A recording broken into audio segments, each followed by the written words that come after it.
প্রায় প্রতিদিনই আমার বিভিন্ন ধরনের কেকের অর্ডার থাকে। তো আজকে একটা ভিডিও করব ভাবছি আমার চ্যানেলের জন্য।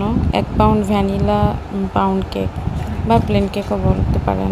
আমরা কম বেশি সবাই রেসিপি জানি, তাই আর রেসিপি ওভাবে শেয়ার করলাম না, বাট প্রসেসটা দেখালাম।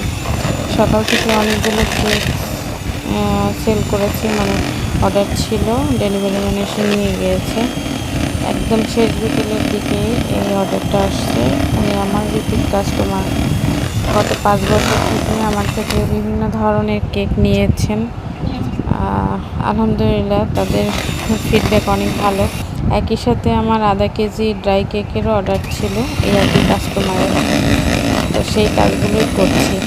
একা হাতে সব কিছু করাটা আসলে অনেক কঠিন। ভিডিও করা, সব ইনগ্রিডিয়েন্ট অ্যাড করা, তো এগুলো আসলেই অনেক কঠিন। আর আমি খুব শূন্য থেকেই কাজটা শুরু করেছি। সব কিছুই আমার নিজের হাতে করা। আমাকে হেল্প করার মতো যেমন লোকও নেই, তেমনি অনেক ইনস্ট্রুমেন্টও আমার হাতে নেই। তারপর আমি চেষ্টা করি আমার বেস্টটা দেওয়ার জন্য। সর্বোচ্চ প্রায়োরিটি থাকে কাস্টমারকে একটা ভালো প্রোডাক্ট দেওয়ার। একদিনে যখন অনেকগুলো কেকের কাজ করতে হয় তখন আসলেই মানে অনেক প্রেশার যায়। আজকের দিনে আমার আরও 3-4টা কেকের অর্ডার ছিল। সেই কাজগুলো করে অলরেডি তখন আমার হাত একদম ব্যথা হয়ে গিয়েছে।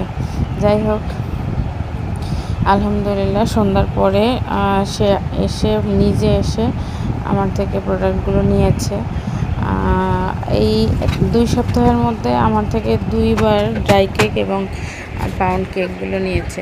পাউন্ড কেকগুলো আমার এই কাস্টমার খুবই পছন্দ করে, আর সবসময় প্রিমিয়াম কোয়ালিটি তারা নেওয়ার চেষ্টা করে।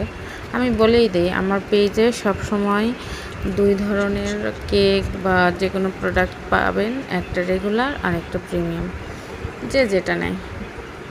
সুগার সিরাপটা কিন্তু পাউন্ড কেকের সাথে খুব যায়, তা নাহলে একটু হার্ড হয়ে যায়। তাই পাউন্ড কেকের সাথে লাস্ট স্টেজে এসে একটু সুগার সিরাপ ব্রাশ করে নিলাম। এরপরে প্যাকেটটা করে নিলাম। প্যাকেটের জন্য এটা অনেকে বলে সুইস রোল কেকের আর কি প্যাকেট, আমি এটা ইউজ করি। কেমন হয়েছে জানাবেন সবাই। আসসালামু আলাইকুম, সবাই ভালো থাকবেন।